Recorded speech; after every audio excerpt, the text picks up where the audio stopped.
Segunda parte. Borrar la historia personal. Jueves diciembre 22 de 1960.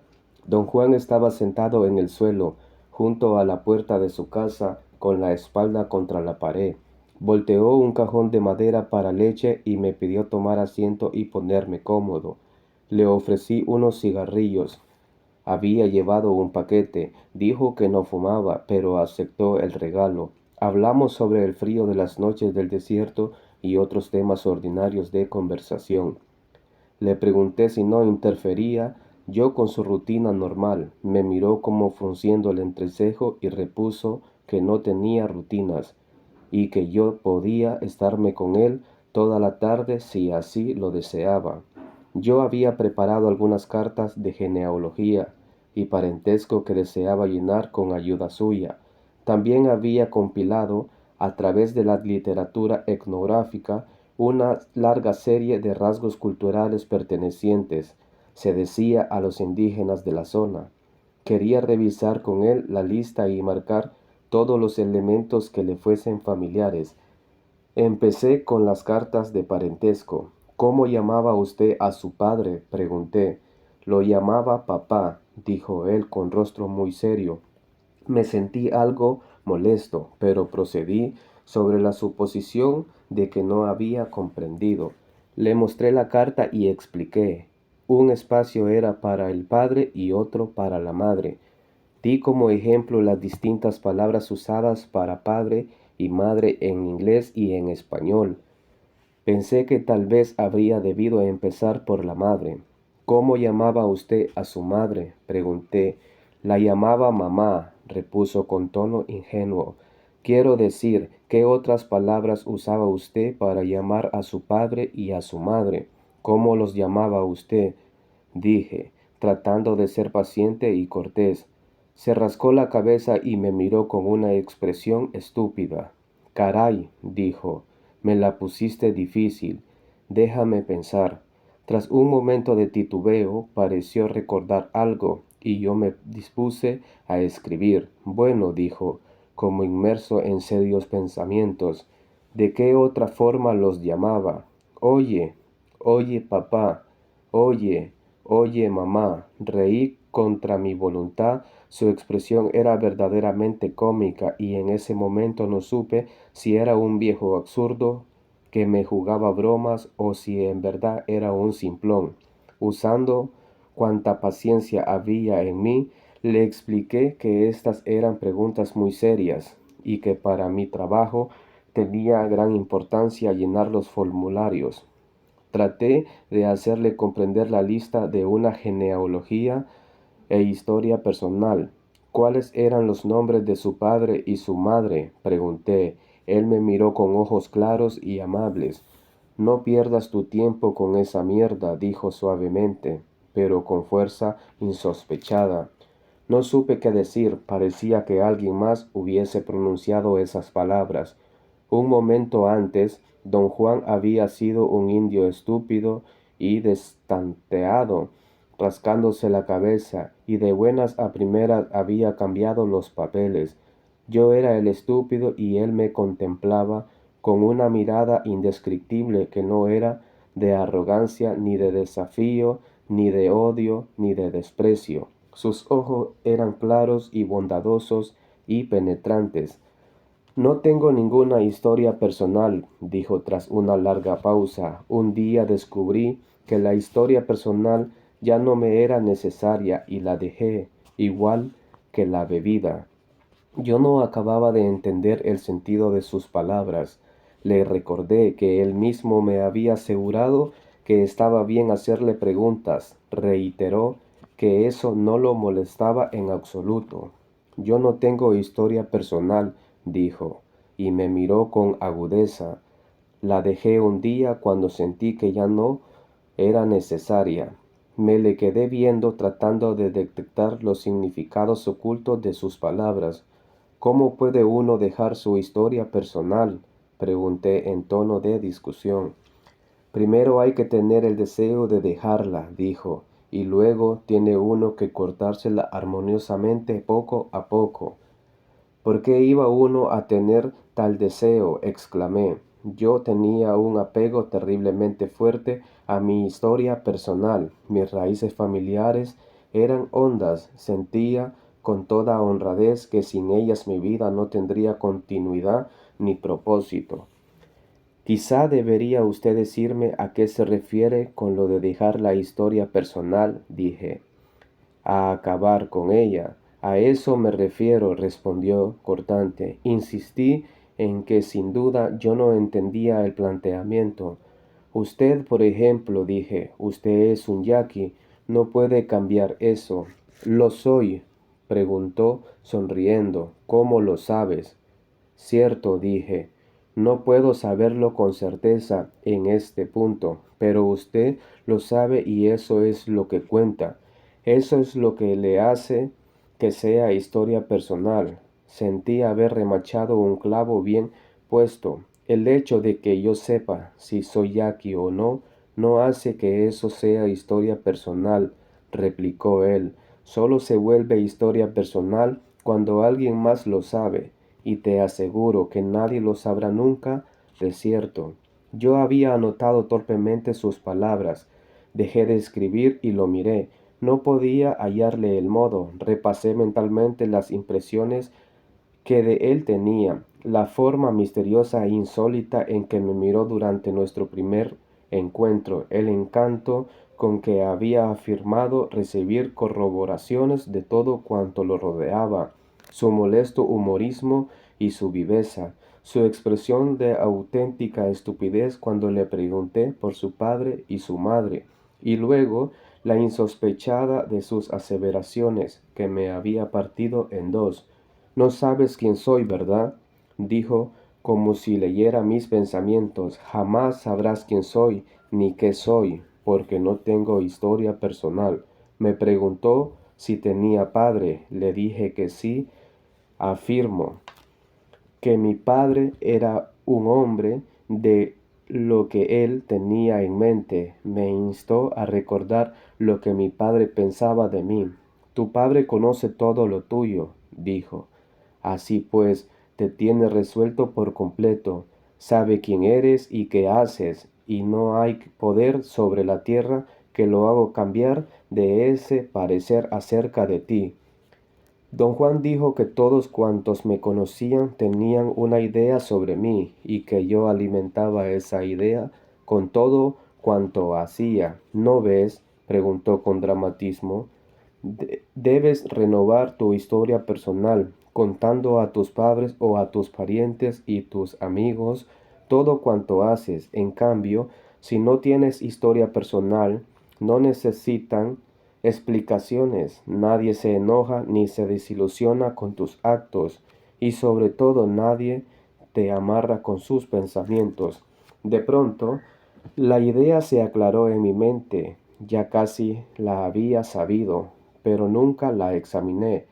El carecer de historia personal era en verdad un concepto atrayente, al menos en el nivel intelectual.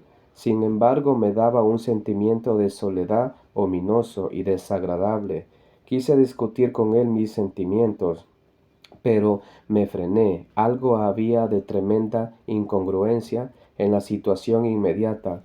Me sentí ridículo por intentar meterme en una discusión filosófica con un indio viejo que obviamente no tenía el refinamiento de un estudiante universitario. De algún modo, don Juan me había apartado de mi intención original de interrogarlo sobre su genealogía. No sé cómo terminamos hablando de esto cuando yo nada más quería unos nombres para mis cartas, dije, tratando de reencauzar la conversación hacia el tema que yo deseaba. Es muy sencillo, dijo él. Terminamos hablando de ello porque yo dije que hacer preguntas sobre el pasado de uno es un montón de mierda. Su tono era firme, sentí que no había forma de moverlo, así que cambié mis tácticas. Esta idea de no tener historia personal es algo que hacen los yaquis, pregunté. Es algo que hago yo. ¿Dónde lo aprendió usted? Lo aprendí en el curso de mi vida. ¿Se lo enseñó su padre? No, digamos que lo aprendí solo, y ahora voy a darte el secreto, para que no te vayas hoy con las manos vacías. Bajó la voz hasta un susurro dramático. Reí de su histrionismo.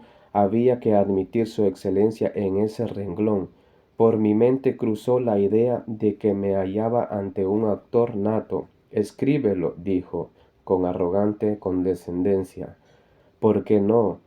Parece que así estás más a gusto. Lo miré y mis ojos deben haber delatado mi confusión. Él se dio palmadas en los muslos y rió con gran deleite. Vale más borrar toda historia personal, dijo despacio, como dando tiempo a mi torpeza de anotar sus palabras, porque eso nos libera de la carga de los pensamientos ajenos. No pude creer que en verdad estuviera diciendo eso. Tuve un momento de gran confusión. Él sin duda leyó en mi rostro mi agitación interna y la utilizó de inmediato. Aquí estás tú, por ejemplo, prosiguió. En estos momentos no sabes si vas o vienes, y eso es porque yo he borrado mi historia personal. Poco a poco he creado una niebla alrededor de mí y de mi vida, y ahora nadie sabe de cierto quién soy ni qué hago. Pero usted mismo sabe quién es. No, intercalé. Por supuesto que no, exclamó y rodó por el suelo, riendo de mi expresión sorprendida. Había hecho una pausa lo bastante larga para hacerme creer que iba a decir que sí, sabía, como yo anticipaba. El subterfugio se resultó muy amenazante. En verdad me dio miedo. Ese es el criterio que te voy a dar. Este es el secretito que voy a darte. Hoy, dijo en voz baja, nadie conoce mi historia personal, nadie sabe quién soy ni qué hago, ni siquiera yo. Achicó los ojos, no miraba en mi dirección, sino más allá, por encima de mi hombro derecho. Estaba sentado con las piernas cruzadas. Tenía la espalda derecha y sin embargo parecía de lo más relajado. En aquel instante era la imagen misma de la fiereza. Lo imaginé fantasiosamente como un jefe indio, un guerrero de piel roja, en las románticas sagas fronterizas de mi niñez. Mi romanticismo me arrastró y un sentimiento de ambivalencia sumamente insidioso tejió su red en torno mío. Podía decir sinceramente que don Juan me simpatizaba mucho y añadir en el mismo aliento que le tenía un miedo mortal. Sostuvo esa extraña mirada durante un momento largo. ¿Cómo puedes saber quién soy cuando soy todo esto?, dijo, barriendo el entorno con un gesto de su cabeza. Luego posó en mí los ojos y sonrió. Poco a poco tienes que crear una niebla en tu alrededor. Debes borrar todo cuanto te rodea hasta que nada pueda darse por hecho, hasta que nada sea ya cierto. Tu problema es que eres demasiado cierto, tus empresas son demasiado ciertas, tus humores son demasiado ciertos. No tomes las cosas por hechas, debes empezar a borrarte. ¿Para qué?, pregunté belicoso. Se me aclaró que don Juan me estaba dando reglas de conducta. A lo largo de toda mi vida yo había llegado al punto de ruptura. Cuando alguien trataba de decirme qué hacer, la sola idea de que me dijeran qué hacer me ponía de inmediato a la defensiva. Dijiste que querías aprender los asuntos de las plantas, dijo él calmadamente. ¿Quieres recibir algo a cambio de nada? ¿Qué te crees que es esto? Quedamos en que tú me harías preguntas y yo te diría lo que sé. Si no te gusta, no tenemos nada más que decirnos. Su terrible franqueza me despertó resentimiento y a regañadientes concedí que él tenía la razón. Entonces mírala por este lado, prosiguió. Si quieres aprender los asuntos de las plantas como en realidad no hay nada que decir de ellas, Debes, entre otras cosas, borrar tu historia personal. ¿Cómo? Pregunté. Empieza por lo fácil, como no revelar lo que verdaderamente haces. Luego debes dejar a todos los que te conocen bien, así construirás una niebla en tu alrededor. Pero eso es absurdo, protesté, porque no va a conocerme la gente. ¿Qué hay de malo en ello? Lo malo es que una vez que te conocen, te dan por hecho, y desde ese momento no puedes ya romper el lazo de sus pensamientos. A mí en lo personal me gusta la libertad ilimitada de ser desconocido. Nadie me conoce con certeza constante como te conocen a ti, por ejemplo, pero eso sería mentir. No me importan las mentiras ni las verdades, dijo con severidad. Las mentiras son mentiras solamente cuando tienes historia personal. Argumenté que no me gustaba engañar deliberadamente a la gente ni despistarla. Su respuesta fue de que cualquier manera yo despistaba a todo el mundo. El viejo había tocado una llaga abierta en mi vida. No me detuve a preguntarle qué quería decir con eso, ni cómo sabía que yo engañaba a la gente todo el tiempo. Simplemente reaccioné a su afirmación defendiéndome a través de explicaciones. Dije tener la dolorosa conciencia de que mi familia y mis amigos me consideraban indigno de confianza, cuando en realidad jamás había dicho una mentira en toda mi vida. Siempre supiste mentir, dijo él. Lo único que faltaba era que no sabías por qué hacerlo. Ahora lo sabes. Protesté. ¿No ve usted que estoy harto de que la gente me considere indigno de confianza? Dije. Pero si eres indigno de confianza, repuso con convicción, que no, hombre, me llevan los demonios, exclamé. Mi actitud, en vez de forzarlo a la seriedad, lo hizo reír histéricamente. Sentí un enorme desprecio hacia el anciano por su engreimiento. Desdichadamente estaba en lo cierto con respecto a mí. Tras un rato me calmé y él siguió hablando. Cuando uno tiene historia personal, explicó, nada de lo que dice puede tomarse como una mentira. Tu problema es que tienes que explicarle todo a todos por obligación y al mismo tiempo quieres conservar la frescura, la novedad de lo que haces. Bueno, pues como no puedes sentirte estimulado después de explicar todo lo que has hecho, dices mentiras para seguir en marcha. Me hallaba en verdad perplejo por la gama de nuestra conversación. Escribía lo mejor posible todos los detalles del diálogo, concentrándome en lo que don Juan decía en lugar de detenerme a deliberar en mis prejuicios o en el sentido de sus palabras. De ahora en adelante, dijo él, debes simplemente enseñarle a la gente lo que quieras enseñarle, pero sin decirle nunca con exactitud cómo lo has hecho. Yo no puedo guardar secretos, exclamé. Lo que usted dice es inútil para mí. Pues cambia, dijo en tono cortante y con un brillo feroz en la mirada. Parecía un extraño animal salvaje y sin embargo era tan coherente en sus ideas y tan verbal. Mi molestia cedió el paso a un estado de confusión irritante. Verás, prosiguió, solo tenemos una alternativa. O tomamos todo por cierto o no.